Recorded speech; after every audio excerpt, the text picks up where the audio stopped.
I think one of the biggest mistakes you can make is if you accept the conceptual framework of a certain ideology, and by calling the nuclear family, or calling it traditionalism, I think we actually give it way too much credit than it deserves.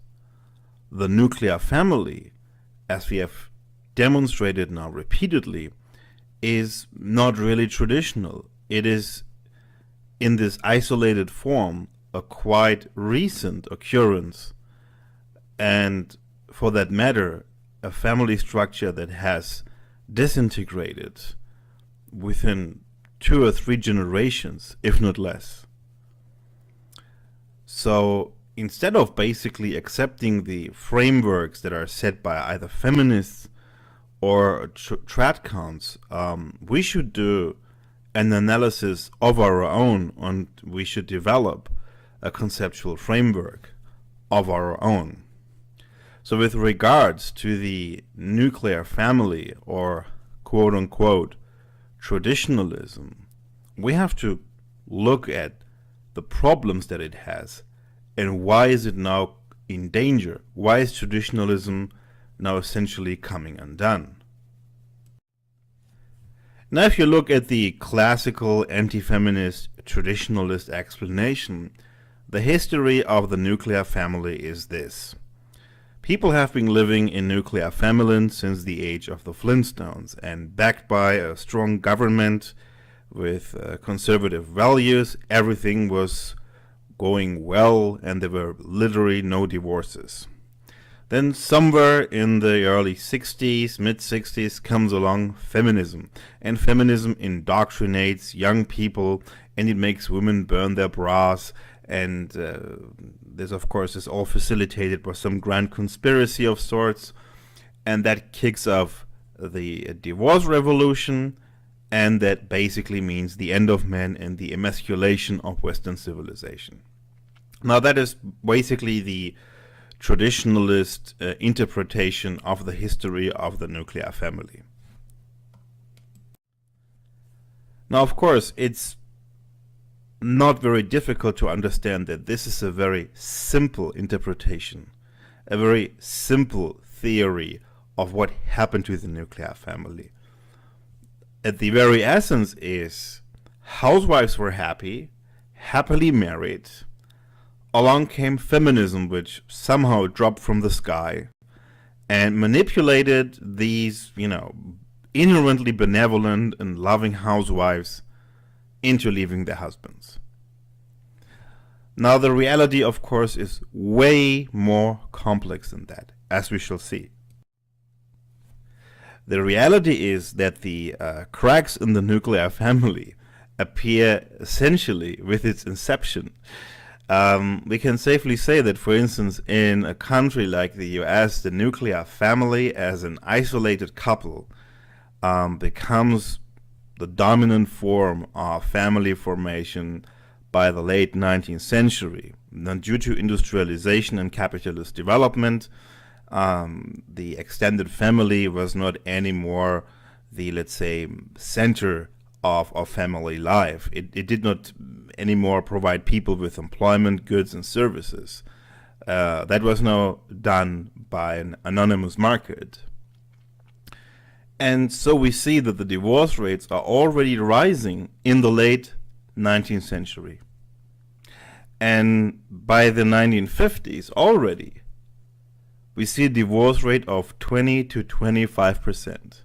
Now, 20 to 25%, that is the divorce rate in some southern European countries like Italy or Greece.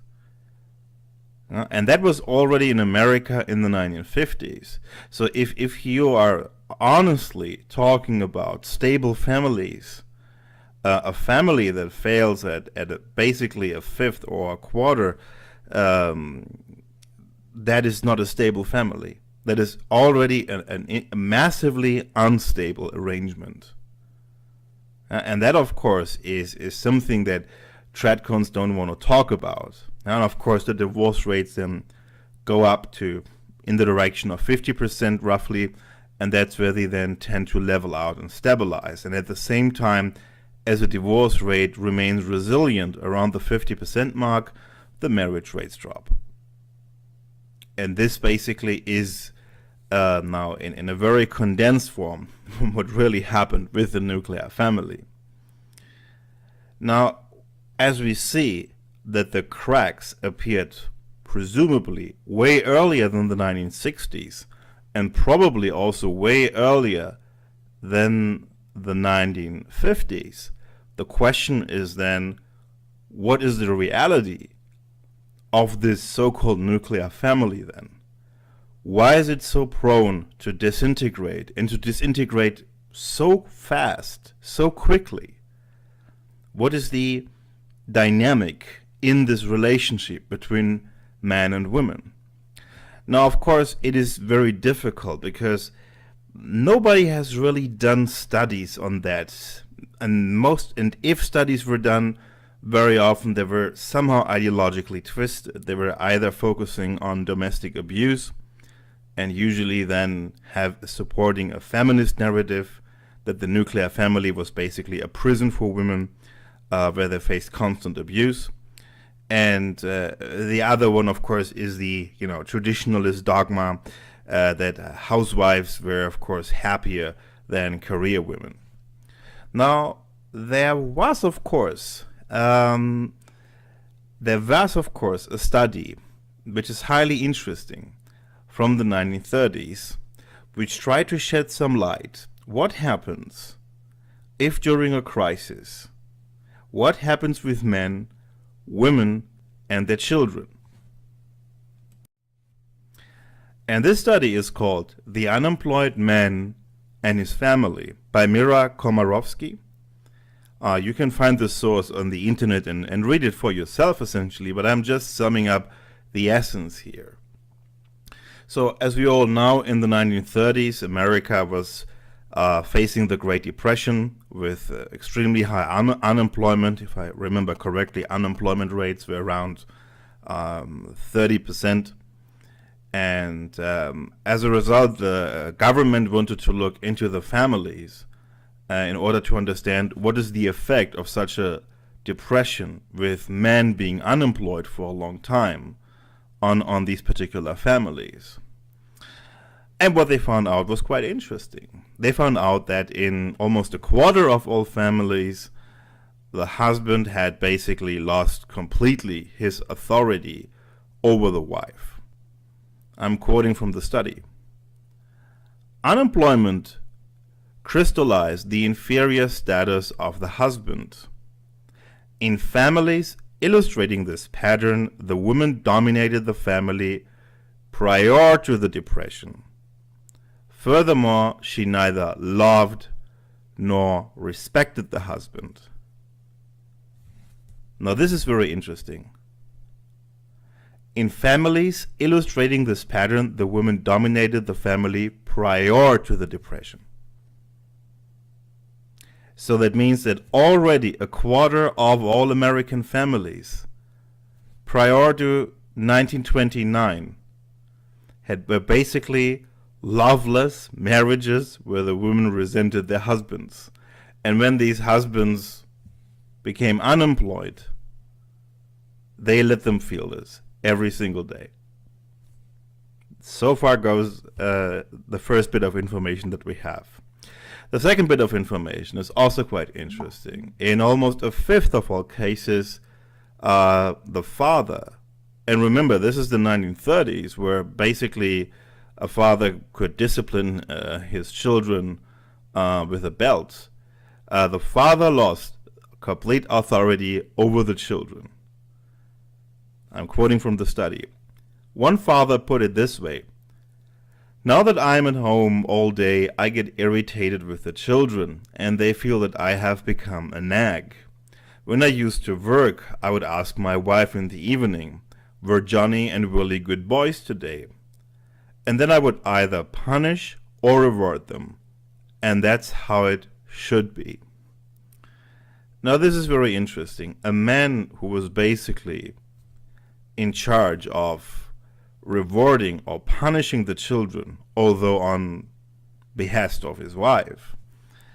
So basically a man who has physical power over the children is losing respect, or is losing his respect from his children once he's not anymore a good utility. Now let's look further what the study still further unearthed about the nuclear family. The effect of the depression on sex life. So they found out that, with regards to to those families they were researching, that 57.89% reported a decline in frequency of sexual intercourse. And by decline, we're talking significant decline. And 10% said basically that the sexual intercourse ceased completely. Now I'm quoting from the study. Of the 83, there were 16 that showed no change, while in 22 cases, sex relations decreased in frequency, and in 4 of the 22 cases, relations ceased altogether. No increases in frequency were noted, save in one case in which the comment was made, "I think you want one another more when you're having hard luck than when everything is all right." It is safe to say then, that sex life decreased if it was affected at all. So basically only in one case that they found, they had interviewed, is that people had more sex, although the man was unemployed. And in all other cases it was way less sex or no sex at all. Now let's look, of course, about the father and children relationship. Now we've seen already that in roughly a fifth of all cases the father was losing authority. Now let's dig a bit deeper here. The increased presence of the man at home strained the man's relation with his children, just as it had with his wife. In some cases, it led to loss of his status because it brought about increased conflict and a certain disillusionment with him. Our hands are tied without money. Lack of money, on the other hand, played a somewhat different role in the deterioration of the father's authority. Money was frequently used by the parents as an instrument of education and control, and its loss weakened the father's control in the following ways. The father could no longer, quote-unquote, bribe his children into obeying orders. He could no longer withhold things and activities as a means of punishment, and he could not offer good substitutes, such as weekend picnics, for undesirable activities. And then it also says, when husband-wife relations were strained, and the wife dominated the children, the husband accused the wife of poisoning the children against him. Now that actually sounds not like a 1930s family study.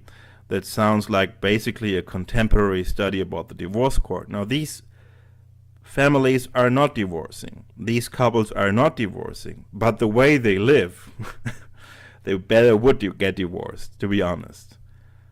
What we already see is that this provider husband is so detached, not just from his wife, from his own children even, that when he's at home, he loses their respect. The children see that the mother is not respecting him anymore, and as a result, they don't respect him as well. They don't say, our poor father needs help. They say, our father is useless. Now, there was, of course, one interesting incident, or one interesting detail I came across when I was reading this study. And that was what happened when the father lost his job and the children were very small. Now, the study says this: the extent of loss is identical for boys and girls. Striking differences in the context of change appear when children of various ages are compared. Table 9 presents the extent of change by ages of children. The unemployed father is relatively safe with a young child. It is his relation with his adolescent child that is threatened by unemployment. Every successive age group shows an increasingly greater rate of deterioration. So basically, the younger the child, the less the relationship of father and child is affected. And the older the child, the more it is affected. Now the study goes on. The young child is less likely to comprehend the full significance of unemployment. We found that even very young children apparently accept the prestige folkways of our society and feel deeply the shame of poverty and relief. They also feel the economic privations of the family.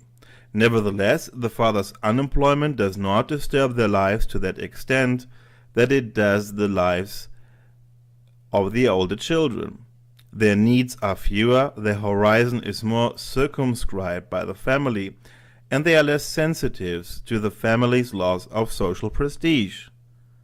The father's personality and behavior within the home mean more to them than his place in the social hierarchy. Now, I probably would have never seen a better reason to basically involve fathers as early as possible in child rearing, because what this actually says between the lines is, if the father, and we can safely assume that those men with older children have not been present when they were small infants really, and logically as soon as they became quote-unquote useless, those children let him feel this. Whereas when the child was very young, it actually had a more sustainable bond with the father. And so even though the father was not anymore the knight in shining armor, they still had a genuine affection for them. So that is the very difference we see here. So let's basically try to sum this all up, what we just found out. The study says, loss of paternal authority comes with older children.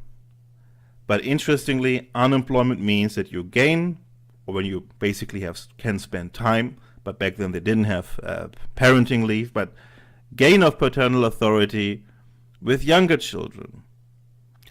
When unemployed, you're losing the respect and affection of your wife, and you will see a decrease in sexual interaction up to the point where this sexual interaction completely ceases. And that is all just because of one factor, that your children and your wife are in most cases turning their backs on you, is because your utility is damaged. And that is not from the 1970s or 1980s. This is from the 1930s. Let that sink in. Now, of course, this shatters the very positive image that some may have had about the so-called nuclear family. Because what the study really says, if you really, condense all those findings, as the following. Basically, the study says paternal authority relies on provision. It also says that paternal authority is subsidiary to maternal authority. So fathers play less of an important role in their children's lives, and they have way less influence than the mother over those children. And the thin veneer of authority stands and falls with the father's ability to provide and to pay bills, essentially. So, of course, is the affection from the betrothed one. The affection of the wife relies basically entirely on provision. When that provision is not anymore existing, then the affection ceases to exist as well. We can also say that sex in this nuclear family is used by the woman as a reward in return for provision.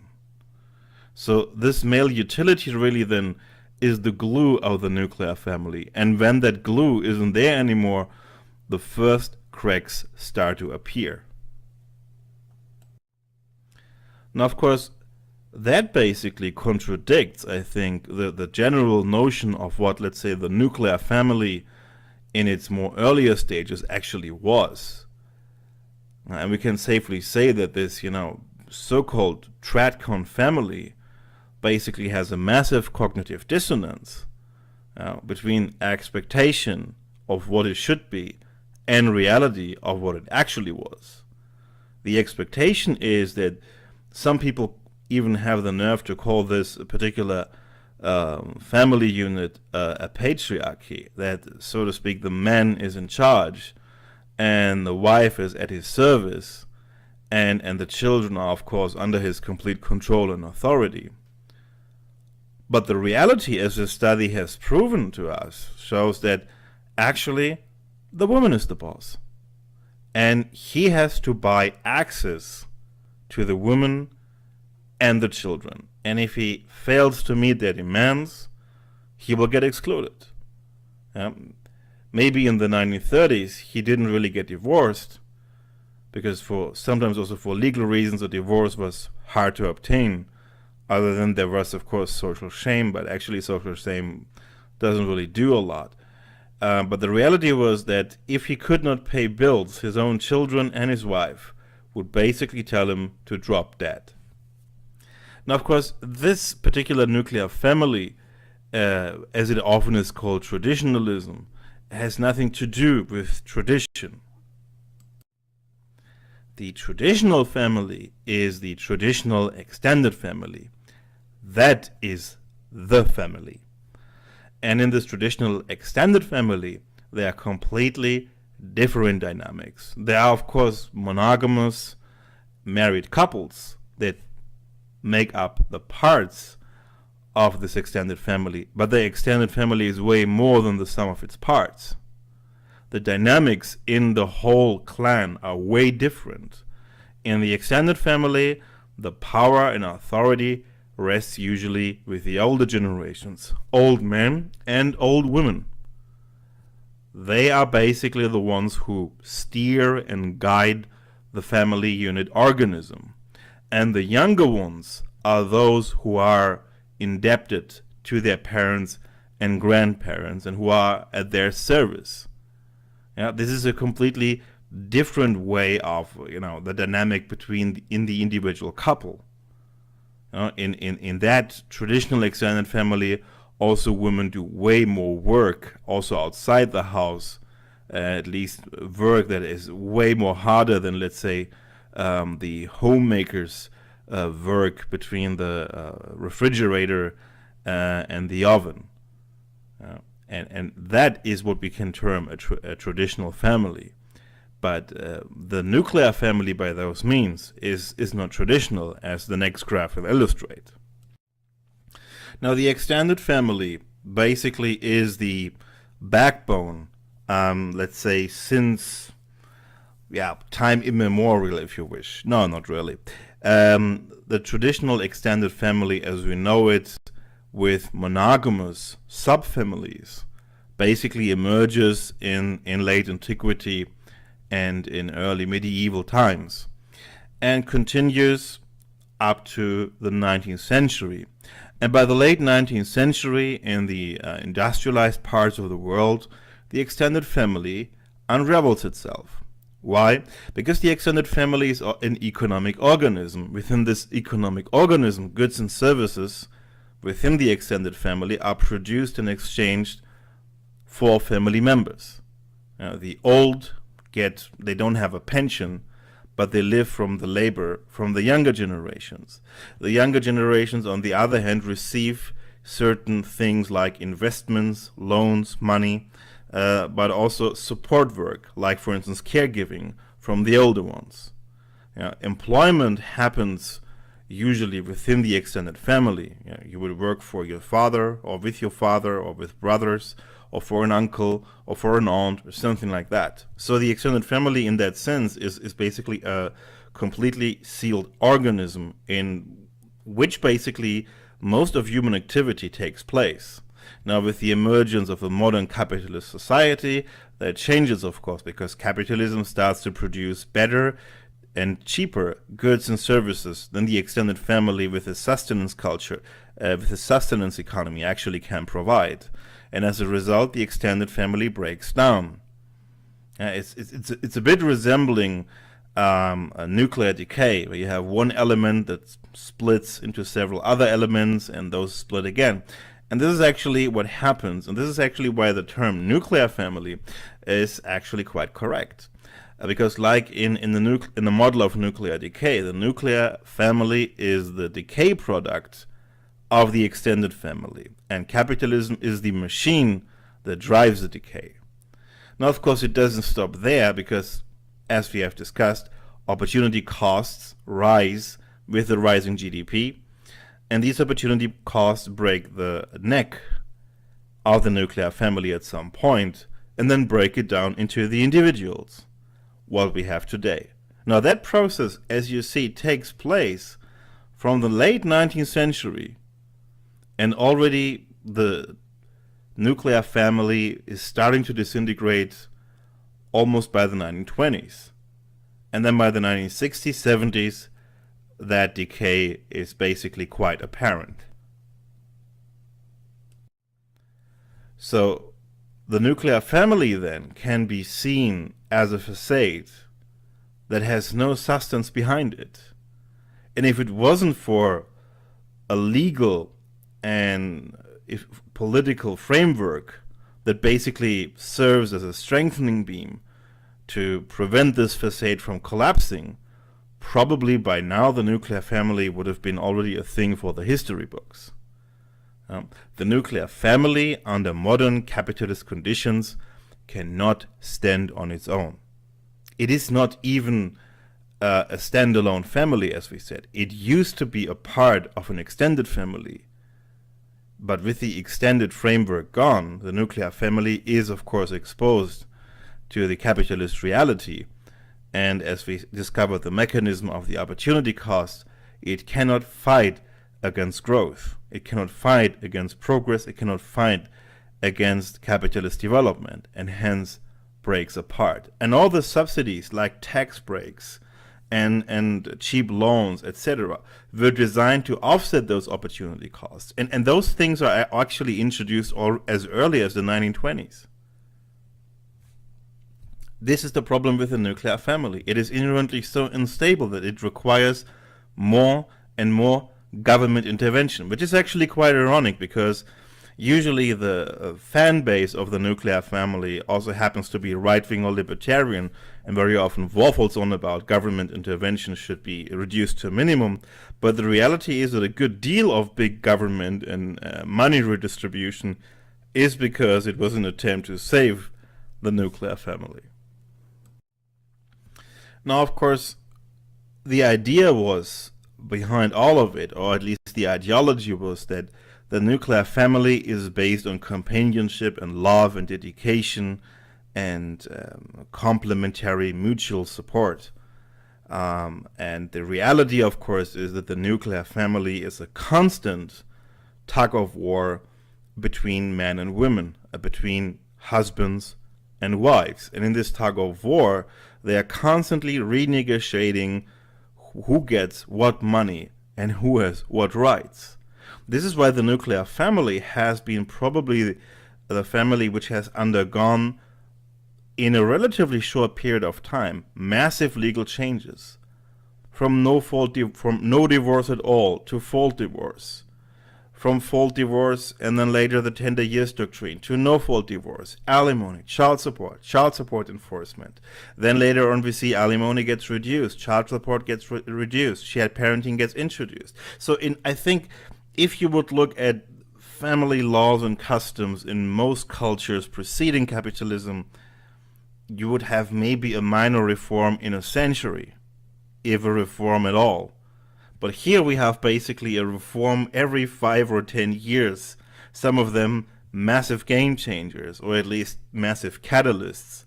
So this, of course, is historically unprecedented.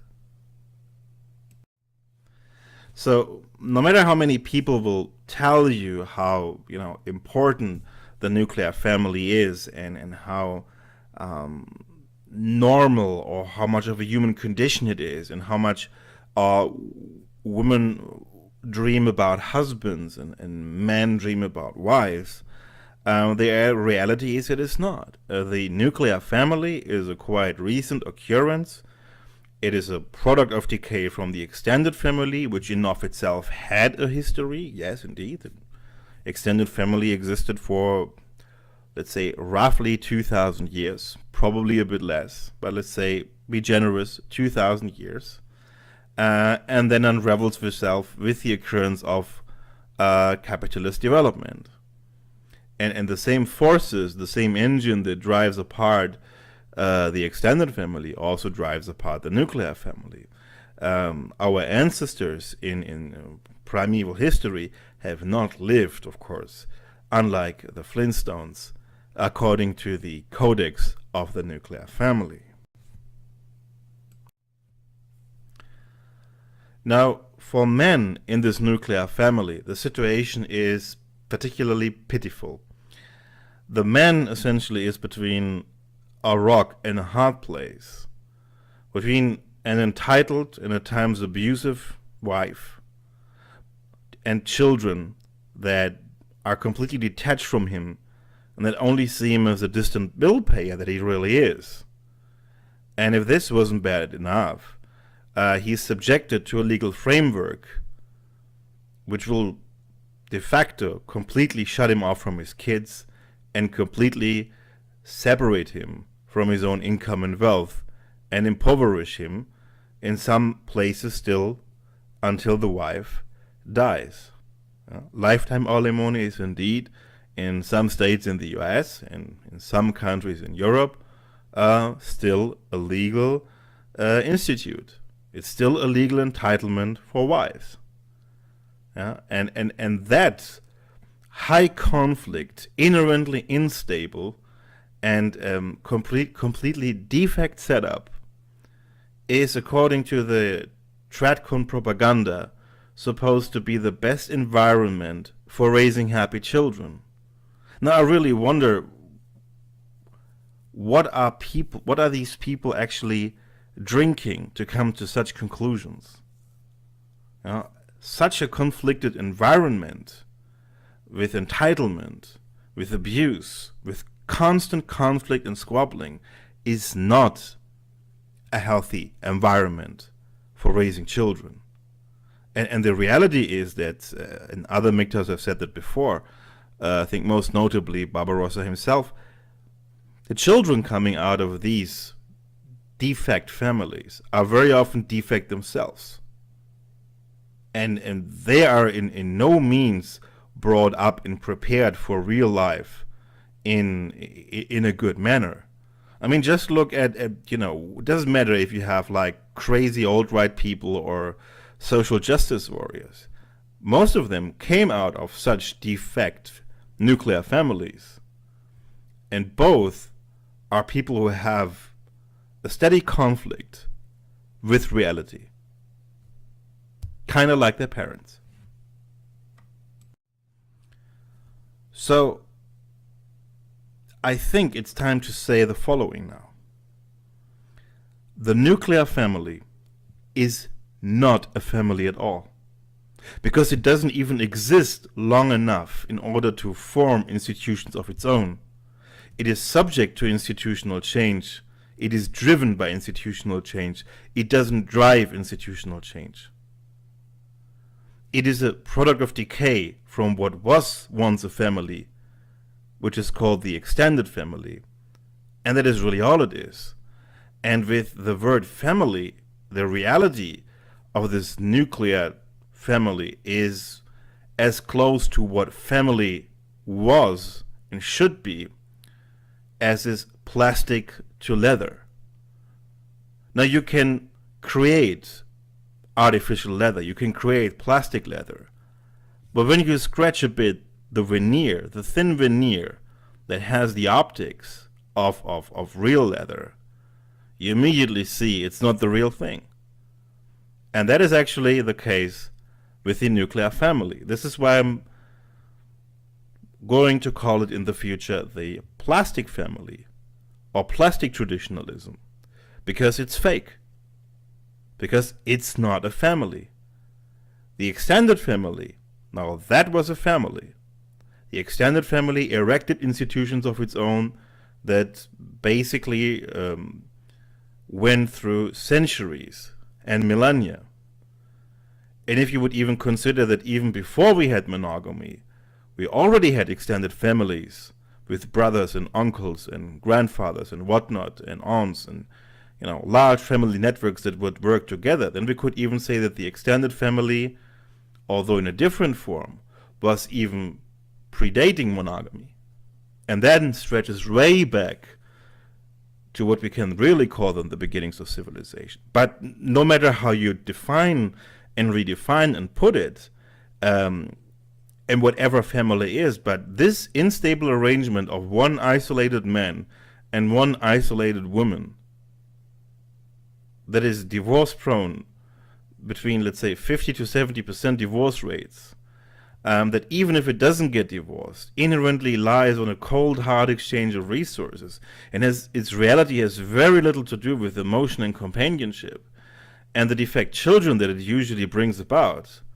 And we can safely say the so-called nuclear family is not a family at all. This is what I am going to term from now on plastic traditionalism. Fake, cheap, and not really worth it. So I can only say men this in case they are still pondering whether to enter matrimony or to enter, even without matrimony, any kind of relationship that is supposed to follow traditional patterns. Now, because you can start paying the bills of your girlfriend, you can pay her college debt, you can buy a car, you can maintain her without a job when she has no job at home. You can do that without a marriage license perfectly. So the question is not even today marriage. The question is, what dynamics do you allow yourself to happen to you?